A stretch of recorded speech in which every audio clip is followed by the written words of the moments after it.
All right, everybody, this is Jeff. You know me as Penguin Speaks, Penguin Harps, or as long as you know me, it doesn't matter what you know me as.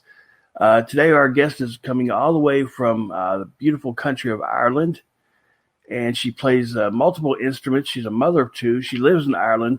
Do I need to say anything else? Ladies and gentlemen, let me introduce Miss Karen Doyle. Not Karen, Kerry. I don't know where I got Karen from. My goodness. It's one of these Hi. names I have probably been called everything on. I get Kelly quite a lot as well. So, well, don't worry about it.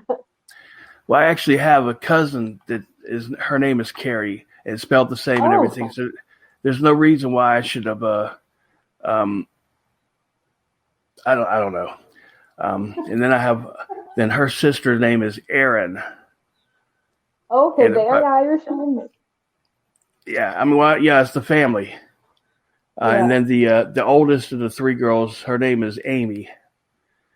And I don't think that really has too much of an Irish connection, but no, probably not as Irish as the other two. Well, I think she got named actually after my neighbor because the way that it's spelled.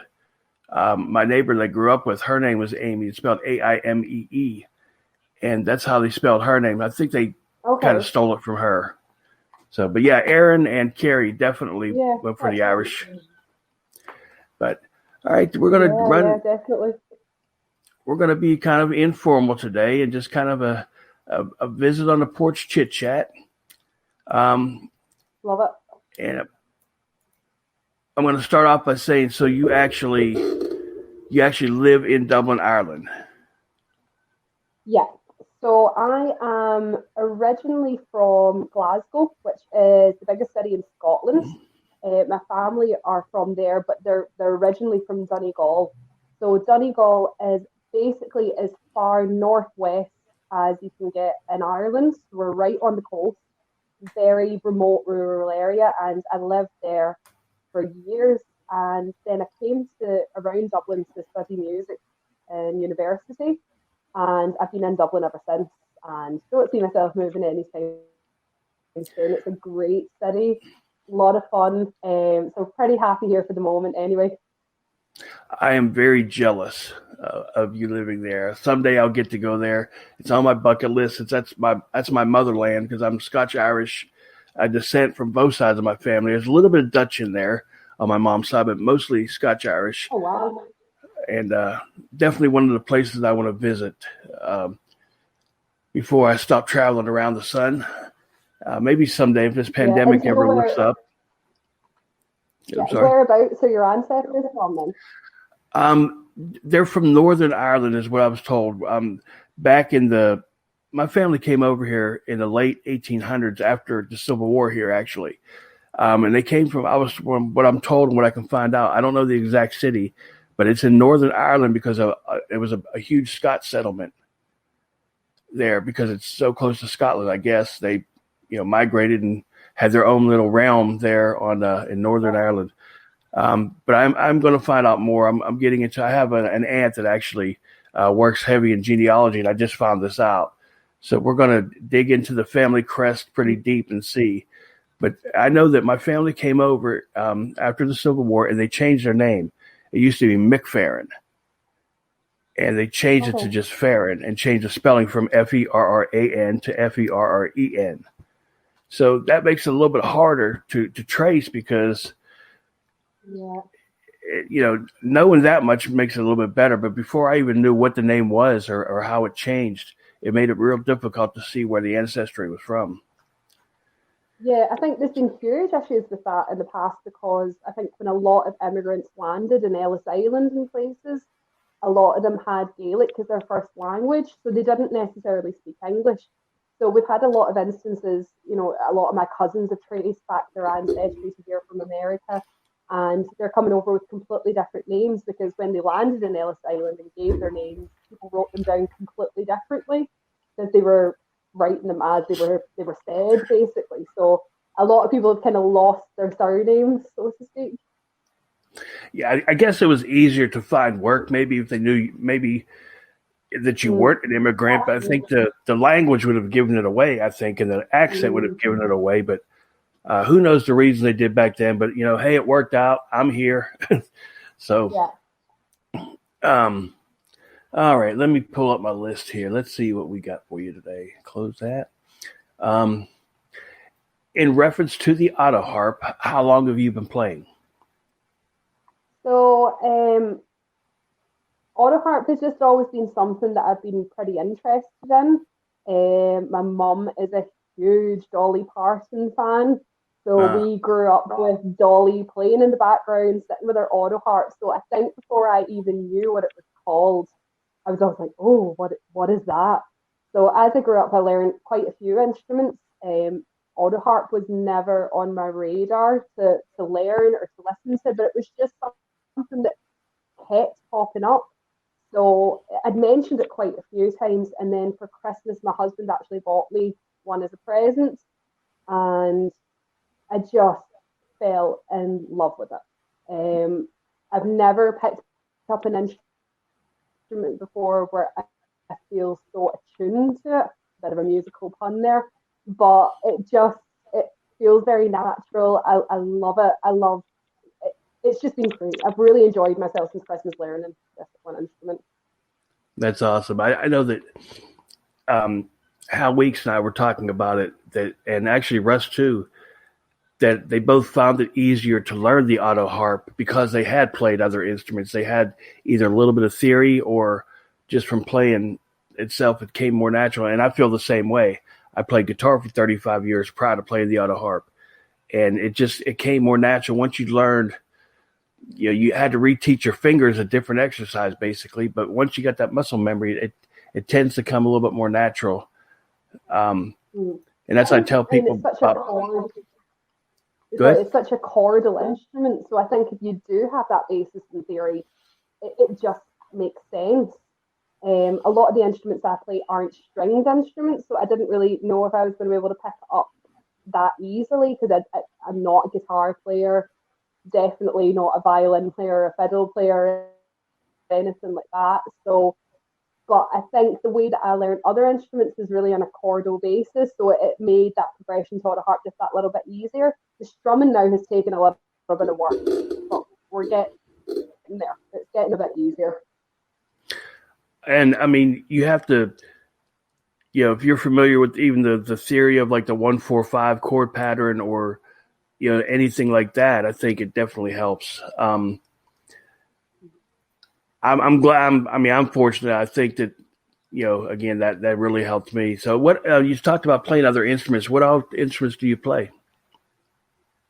So I played piano sitting behind me, so I play piano. I play the tin whistle. I play the piano accordion. My main instrument would be voice. So when I did my degree in music, I specialised in performance. So that would have been through voice. The college that I went to was all classical music. So it would have been classical training and voice. And it was just never something I was completely at home with. I'd grown up in a house that was quite traditional in basis in terms of the music. So a lot of trad music. Growing up in Donegal, there's a huge trad tradition there. So it was definitely a bit of a waking up experience to go into that classical world. But it was fantastic. It teaches you so much. And, I think that the basis of singing, no matter what you're singing, is the same. It's all breathing, it's all stance, it's how you hold yourself. And I think there's no better place to learn that than classical music. That's interesting. I don't know. I think you're the first person I've actually met that has a degree in anything actual vocal. A lot of them have degrees in music and comp and things like that, but having it in vocal, that's interesting. I didn't. I Mm. guess I wasn't even aware there was such a degree in vocals. Yeah, so my degree it was predominantly in music, so there would have been a theory basis, there would have been a musicology basis and a history of music, and your formal study. And then once you kind of get into the third year, you can break off into which kind of aspect that you prefer. So performance was definitely always what I wanted to do. I think I always imagined myself on Broadway, to be honest. It was always musical based, and and that sort of thing. So I definitely, performance was a natural choice for me. And I did really enjoy it, but the pressure is immense. It's not like a thesis or an essay where you can go back and you can correct things and auto, Right. check and everything. It's down to what you do on the day, and if one thing goes wrong, I suppose it's like any performance, isn't it? You stand up to perform, and one thing goes wrong, and that's Right. you can't come back from that really. Well, I mean, that's, excuse me. I think I swallowed a little bit incorrectly there. But that's awesome. Like I said, I didn't even know it existed. I mean,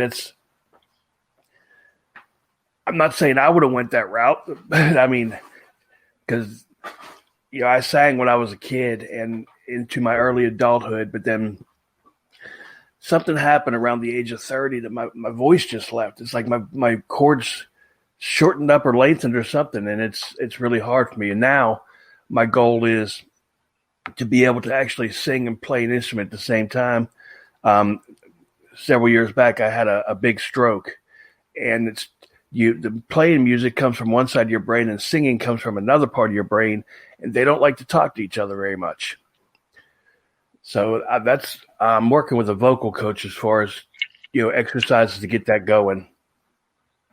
And I mean, they're working. I'm Yeah, getting a little bit and I better think at it's it, but interesting.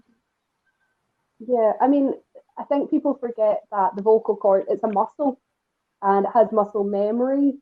And if you're not using that muscle and you're not using it correctly, it will change. Like you mentioned, I'm a mother of two, so my youngest is just coming up to 10 months now. So currently, I'm not really getting much of an opportunity to be singing much or to be doing vocal exercises and things like that. So, I mean, my range has completely come down. My voice is completely different at the moment, and it's all due to muscles and exercising them. And so sometimes when we do get a bit older, we tend to lose a bit of our voice, and it's just because of that, really. well, the weird thing with me is I was actually performing a lot. I played down in Birmingham, Alabama, in the clubs and the bar scene and stuff like that. I was playing a lot and singing a lot, both in a band and as a solo artist. And it's like almost like one day I woke up and it was like a little sore throat. It was gone. Mm. So I'm not sure what, but I'm working at it, getting it back. It's slowly but surely coming. But understand, I used to sing,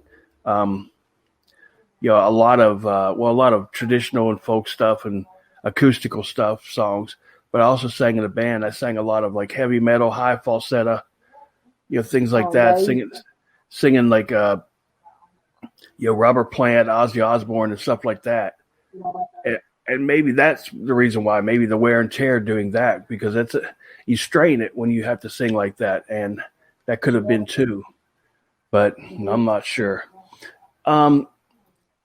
As far as the auto harp, is it a common instrument over there in Ireland?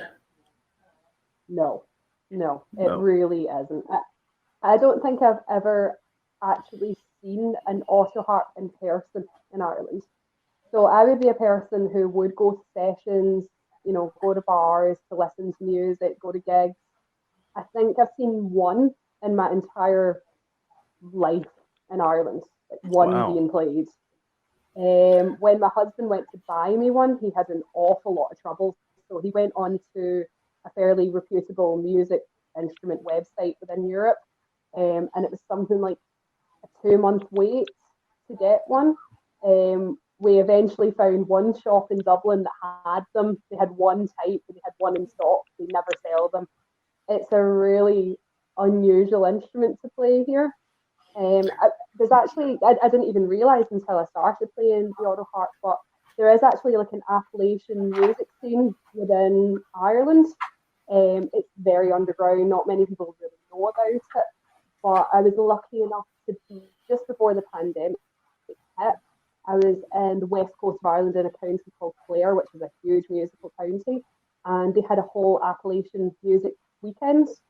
It was incredible. And it was the first time really I got to be exposed to that kind of music here. And there was one else to harp there, so I was, this is incredible. Somebody else plays it within Ireland. I could imagine how you felt doing that. I mean, that would be something that I wouldn't have expected there. I mean, I know that Ireland has a lot of traditional folk music and things like that, but I wouldn't have expected like an Appalachian, type scene. And that's kind of with the that's one of the things I actually wanted to talk about is the music scene over there as far as the traditional part of it. I'm sure that's huge pretty much all over the country, is it not? Yeah, I mean, like it's been one of the biggest misses since COVID hit is that we don't have a pub scene here anymore, and traditional music exists predominantly within the pub scene. So it'd be very common up and down the west coast of Ireland, Friday, Saturday nights, people just land into a bar randomly with their instruments in tow and just play, you know. There's no set to it, there's no rhyme or reason. Somebody just starts and everyone else follows. And if any of you come to visit Ireland, it's definitely something that you're going to want to see and be a part of because it's just the atmosphere is incredible. You never know what you're going to walk into, which is fantastic. But it's been a huge miss. Like I said, I would spend a lot of my time on the West Coast, and that's where music is probably the strongest, most authentic. And it's a really big miss. There's still bars, you might hear a little bit of music around Dublin, but it's all kind of not around anymore at the moment. See, I would have pictured it in Ireland. I see it as like, groups of people all over hanging around in the fields by a tree, just everywhere, playing music. I know it's a big misconception, but that's kind of how I picture it. It's not that big a misconception. I think in certain areas that definitely happens, but it's such a stereotypical Irish thing that everything revolves around the pub, but it's kind of true, especially with music. That's if you want to hear the best music, you find the nearest place that sells Guinness, and that's where you head for, really. Right, I understand. Yeah, I know it's stereotypical, but it's like when you see the movie Titanic and you see them downstairs, in the music they're playing, everything like that. Yeah. Obviously, an Irish folk tunes is what they're playing, and I would like for that place to exist. You know what I mean? Just where all they care about, they're playing their folk music. You're just having a good time. Doesn't matter if you know anybody or not. You're just involved with everything. And if it doesn't even the tunes, you'll get people who just make up things as they go along just so that they can play in some ways within it. I think it's a really good atmosphere actually for someone that plays something like auto harp or guitar, because once you can kind of follow the chords, most things happen in the key of D, the key of G. You can kind of wangle your way through it, basically. Yeah, and knowing even a little bit of theory, like we talked about the 1-4-5, even the traditional Irish, I mean, they use that a lot as well too. And I know that, like, if you know that, or if you know modern pop, 1-5-6-4 is real popular chord progression as well. I mean, probably from 1990 until now, probably 60-70% of pop music, that's what they use. And it's the 1-4-5 is sorry, I'm totally speaking over you, but there's a great video that kind of displays that, and it's somewhere on YouTube, and it's about Pachelbel's canon. So the classical music piece, and it basically follows that same chord progression. And the guy that's kind of telling it, he's like a cellist, so he's playing the same 4 chords over and over again. He's getting bored, and then he kind of goes into how much of current music is based on the exact same thing as Pachelbel's canon. It's a delight to watch. It's so funny, and if you know 4 chords on anything, you can probably get through most of the songs that he mentions. And that's absolutely right. I mean, I think back from even the 70s, 80s to now, most of your best songs, your hit songs, be it rock, even heavy metal, they're basically 3 and 4 chord songs. They're not complicated at all. I think the group, the Eagles, are probably one of the most famous for using 3 chords to make a great song. And if you get into the 80s, Say again? Some of the best songs of the Eagles, like they're, incredible, like, and easy enough to strum along to. I mean, things get complicated when you start looking at like Desperado. That's where they really start using weird chords. But you take one of their most famous songs, Hotel California. All the chords are majors and minors. I mean, there's actually E7 in there, but it's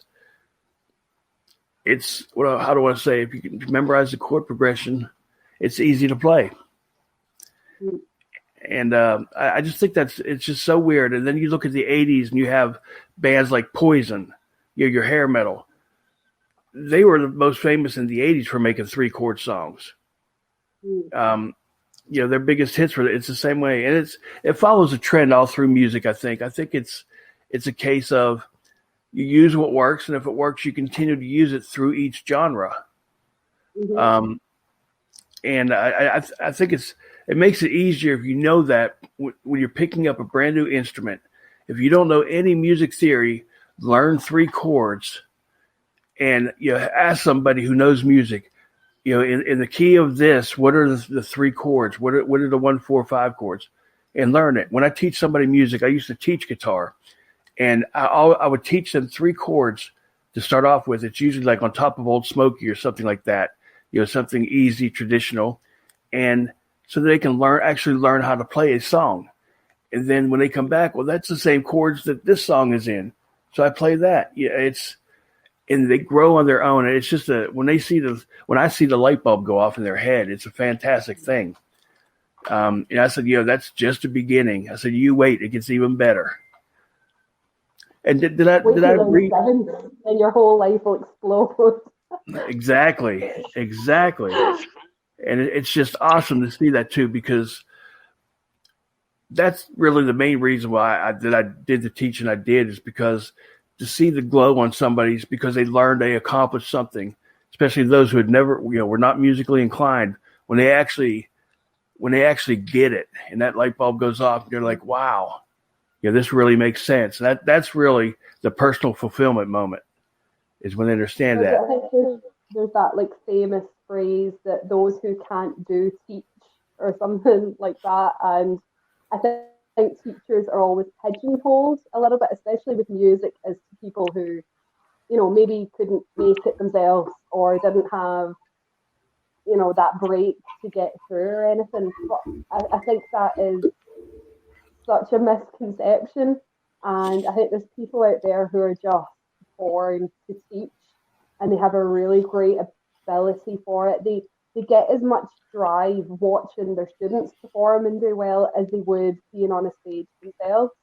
And when I left university, I didn't really know what I wanted to do, and I fell into teaching. So for quite a long time, I worked as a vocal coach, mostly with the teenagers. We have a great system here for examinations in music. So I don't know if you have it in America as well, but it's like a grade system. So like you move up grades depending on your ability, basically. So I used to put them through those exams and everything. And the pride that you would get as their certificates came in, or you're standing outside the door with the ear pressed up listening to how they're doing. And it was as much of a buzz as I would have ever got standing on any stage or anything like that to watch them do well. And I've been really fortunate in that I taught some incredibly talented kids. And a lot of them are still working within music and doing other things in that area. And there's no pride like it. You just feel like a complete mother hen, basically. No, you're absolutely right. Because along with that, I used to coach football, wrestling, baseball. I mean, I've always been that, like you said, I guess I was born to actually instruct people on how to do things. And one of my biggest, I guess, pride moments was when I started seeing the kids that I started coaching in football in like 5th and 6th grade, and they're actually getting scholarships to colleges, for playing football. That right there, I didn't expect it to really be that much of a monumental moment for me. I knew it would be for them, but it really was. I mean, it got me all a little choked up a little bit, Of course, that's when I knew that I was getting old, because these kids are turning 20, 21. I'm like, my God, they were 12 when I met them. But Yeah. that's a whole another story. But that it is. Now you mentioned that you taught, I get you, and mostly singing from what I gather. Um, Mm. but was that something that did you wanted to do, or that you chose to do? Oh, Well, it happened completely by accident. So when I finished my degree, I didn't really know what to do. What do you do with a degree in music? Especially we were just at the time, it would have been just kind of the end of the last recession, I suppose, as well. And it wasn't like there was a million jobs out there going for musicians. And I wasn't really sure what I wanted to do. So I started a master's, and completely randomly, I started a master's in theology. Um, and I was enjoying it, but I was definitely missing the music, and I wasn't getting enough of an opportunity to do it. So I landed on my feet. Really, I got a job teaching in a boarding school. So I would go down there like 2 days a week and just stay in the school for that one night, and I would take all of their vocal classes, and I also took their choir as well, which that I think that was my favourite thing to do. Like total drill sergeant, especially with all teenagers, it's so laser focused and to keep their attention and trying to get these kids to sing in 4-part harmonies and God knows what else. But it was really fantastic, and I think I really quickly learned that the masters just wasn't where I wanted to be, and there wasn't an awful lot of point continuing in it. I was pretty miserable, so I gave that up, and I just went flying with the teaching. So I was doing that, and I was performing as well at the time. I was part of a wedding group, so we used to do weddings on the weekends, and then I would teach pretty much Monday to Friday. And I just got so burnt out. Um, Working as a musician is really hard. Don't think people understand that. I mean, there is that saying about if you do what you love, you'll never work a day in your life.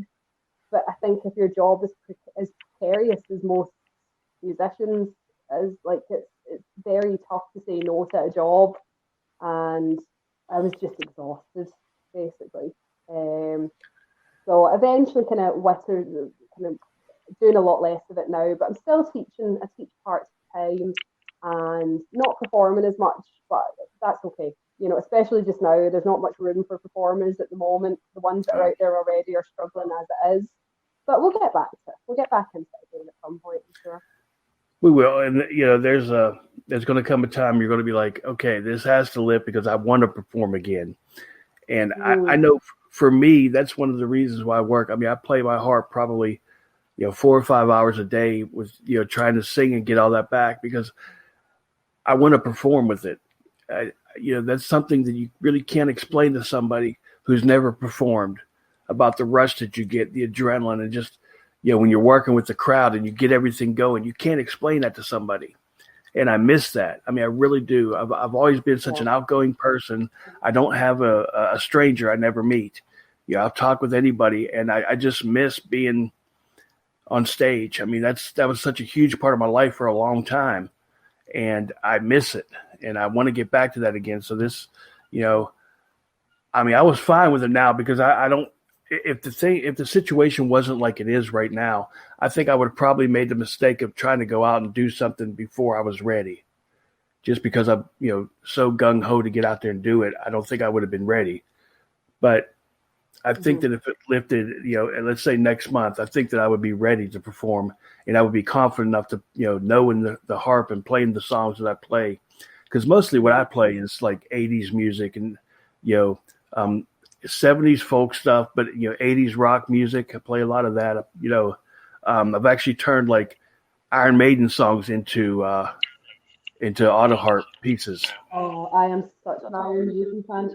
We're a big Iron Maiden house here. And when COVID hit, we were absolutely devastated because we were meant to go and see them during the summer. And obviously, it all had to be cancelled because, they're getting on in their years as well. So, they're cocooning or I self isolating or whatever, and we were just devastated. You're right. They're up there. I mean, they got to be. I think Nico is the oldest, and I think he's pushing 70. I mean, they're definitely. I got to see them in Yeah. 1985, I think it was. It was a Power Slave tour. I got to see them, and Twisted Sister opened up for them, and that was a show. Amazing. That was a show I'll never forget. It was such. That was really. I didn't listen to a whole lot of Iron Maiden prior to that, but after that, I left that auditorium a huge Iron Maiden fan. I mean, because I mean, There's nothing like them live. I mean, I've seen a lot of bands. I mean, I like everything. There's barely a genre of music that I will not listen to. But I don't think I've ever seen a band live like them. And they were always kind of a band I was slightly into, but my husband is massive fan, like absolutely huge. So I hadn't seen them live until he brought me, and then it was like, okay, every single gig I am now coming with you because this is insane. You just never know what you're going to get next with them. It's pure spectacle. it is, and it's. I mean, I've been fortunate. I've seen a lot of bands in my life. When I actually grew up in Pennsylvania state, and I moved to Alabama when I was 14, and my neighbor worked on the buses. He worked for the bus company that worked on the buses when the tour companies, when they came into town, they'd work on their buses. So I think I was probably 30 when first time I paid for a concert because he used to get free tickets all the time. Yeah, it was amazing. I mean, I saw bands before they really broke out, like it was Little College House. I saw REM, when they were just starting out, and it was like Fables of Reconstruction time for them.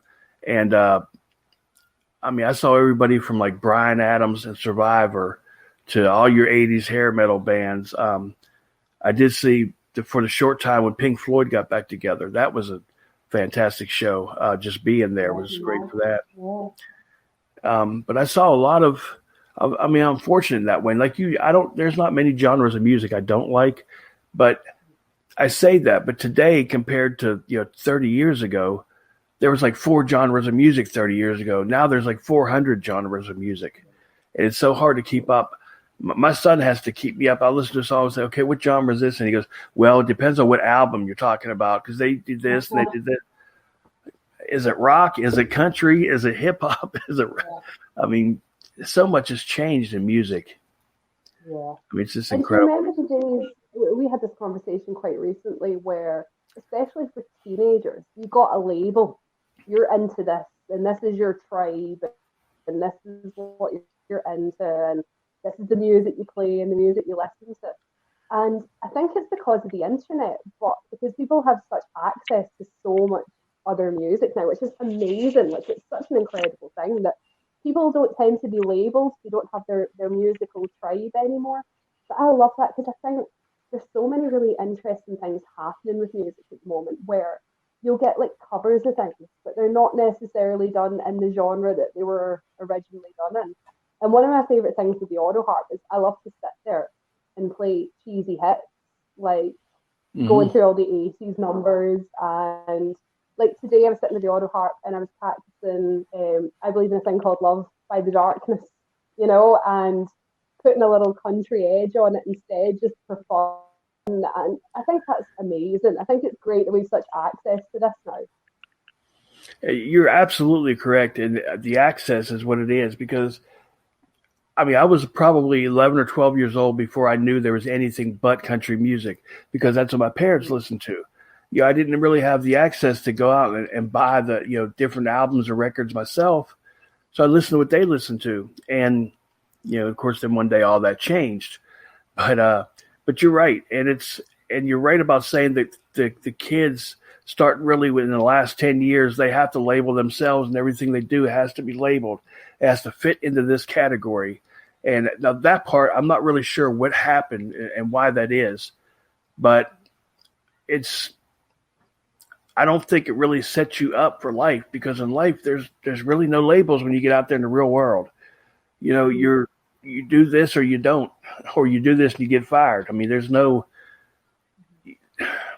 employer doesn't group you into categories when you work for him. So I think that all kind of hurts kids. And I don't know what the change is going to be, but I personally, I feel sorry for society 20 years from now. I really do.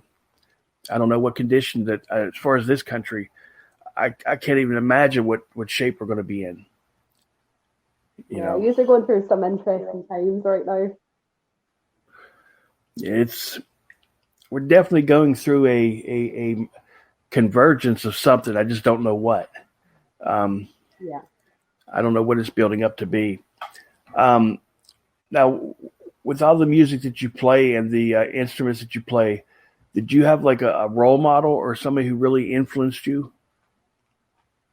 Oh, that's a really good question. So I don't really come from a hugely musical family. There's a few people within my family that play bits and pieces. Everyone can sing a bit, everyone has a party piece. So we're really the kind of family that the minute everyone gets together, whether it's a birthday party or even a funeral, like somebody will start a song and everyone has their little piece, and it turns into a bit of a sing song or a bit of a session. So there wasn't really anyone in particular, not close to me anyway. Growing up, I had some great teachers over the year, really amazingly talented people. But I suppose most of my influences or aspirations came from people who were famous or people that I was listening to and thought, oh my God, I really want to be able to do what they do. And again, though, because my music tastes were so varied, I mean, they came from everywhere. Like I said, I'm a huge Dolly Parton fan. Um, I tend to like strong women, so I love Stevie Nicks as well. Love her kind of sound. I'm a huge Alison Krauss fan, and that Alison Krauss was a huge thing because that really led me down the whole Appalachian kind of sound. Um, but yeah, She's there's a lot of influences, but not anyone completely close to me. Yeah, Yeah, Alison Krauss has so much of an angelic voice. I mean, amazing. it is amazing. I mean, the first time I heard her sing Milo, this is Milo, by the way. Milo has to be Hi, involved Milo. with everything. Um, First time I heard her sing is when she was doing the remake of Keith Whitley's "When You Say Nothing at All," and I heard the voice, and it just captured me. It grabbed hold of me, and I've been a fan of hers ever since then. It's just such a beautiful voice. Um, but I mean, it's really a hard question when you ask about role models and stuff because everybody has them, but some people actually have them and they don't realize that they were influenced by somebody or something. I mean, for me, it's easy for me to say when it came to guitar that Randy Rhoads is the reason why I started playing guitar. When he died, and I went back and I listened to this stuff, I was like, I'm going to be able to play like that. And as a matter of fact, when I started playing, I was probably 12. None of my friends ever heard me play until I could play, that way. And then the tribute album came out, and I'm in high school now. So we're talking about really 4 or 5 years. When I could play that album beginning to end, that's when I let people hear me play. That's when I knew I was good enough. That's what gave me the confidence of saying it. And it's just interesting. I mean, when it came to auto harp, Joanne Smith, I don't know how I came upon it, but I listened to her playing The Amazing Grace. And I said, I got to learn how to play that instrument. I can't play the guitar anymore because my hand's decrepit, but I think I could push buttons down. And that's when I picked it up and started playing. It was around last Thanksgiving. And I haven't looked back, but she was the reason why I started playing. Yeah. Yeah. I mean, with auto harp, like I said, the first time I seen it was definitely with Dolly sitting there with her big bejeweled one, and I was like, oh, what's that? That looks amazing. And then I didn't really come into contact with it again until I'm a huge RuPaul's Drag Race fan, and there's a drag queen on it called Trixie Mattel, and she sings country music and she plays the auto harp, and I was like, there's that instrument again. What is this? I absolutely need one in my life. And then my husband put on A Mighty Wind one night, the movie. It's like the parody, the folk music parody one. And again, there's a fictional group in it called Mitch and Mickey, and she plays the auto harp as part of it. And that was it. I was like, Google, what is she playing? And straight away, the first things that came up was like Joanne Smith and stuff on YouTube. And I was like, yeah, this is my instrument, and I need one like yesterday so I can start learning it. Mm-hmm. Yeah, it was just mind blowing, absolutely mind blowing. Yeah, that's it just kept popping up, so you knew you had to do it. Yeah. But I mean, the first one I got, I actually bought off of a secondhand Goodwill store online, and I was fortunate though because I actually got a good one. The only thing I had to do on it was replace some of the felts on some of the chords. I mean, strings are in good shape, body wasn't warped or anything, and I had that up until I acquired a 1967 Oscar Schmidt with custom chord bars on it. And I just never really, I didn't fall in love with that instrument. And then I got you may have seen it's the blue Oscar Schmidt 21 chord. Yeah. And I've seen a lot of this color and everything, but the pattern on this one is so unique. When I went into the music store and I saw it, I was like, I got to have this. I mean, it spoke to me, I guess is what I want to say. And it was used, but if it was used, it may have been played one time, maybe two, because the bottom where the chrome strip is across the strings on the bottom, it still had the plastic covering on it, that you peel off. And it was probably a third of the price that you would buy it new. I'm like, I can't pass this up. That's the thing with us here in Ireland, we just don't obviously have that opportunity because we don't have them here. So it would be my dream to walk into Goodwill or a secondhand music store and be like, oh, there's an auto harp there. But unfortunately, they don't really exist here. But maybe some point I'll get over to the States and start rooting around for one. I think that because of the COVID, I think that there's more people out there that's beginning to play. I know in the group over the last 4 or 5 months, the people coming in saying, I'm new, coming into the group, it has been a lot more than it was, 10 months or a year ago. So I think more people are starting to play. Now, in your area, I can't answer that because most of the people that we come across that are new are in the United States. But I think that it has the chance or the potential to really, take form like it did back in the 70s and just really start to become a major instrument again. I would love to see that. I mean, how awesome would it be? You go on stage to watch somebody, and instead of opening up with a guitar riff, somebody walks out with an auto harp and plays a beautiful solo thing on it, and then jam into a song. I mean, it's great. I'm actually talking with a band there, a Canadian band that my son really likes, and that he's actually friends with. They're called Courage, My Love, and about putting some auto harp and some interest in some of their songs because the music that they play, it would work so perfectly, and it would be different. And I think folk rock and things has had a little bit of a resurgence. Like, I mean, I'm not a huge fan, but if you look at like your Mumford and Sons and things like that, and they've started reintroducing the banjo and a lot more folk and trad elements to their music. So I think, there's definitely a place for auto harp in there. And like I said, you've got drag queens playing them. You have, like things like, the Carters are, like Johnny Cash stuff is popular again. The rockabilly scene's definitely still going. I do think we will see a little bit of a resurgence, but it would be nice to see a few more in the mainstream. Yeah, it would. I mean, the days of like, Mother Maybelle and the Carter sisters, they set the trend for a lot of what we do today. I mean, there's no doubt about that.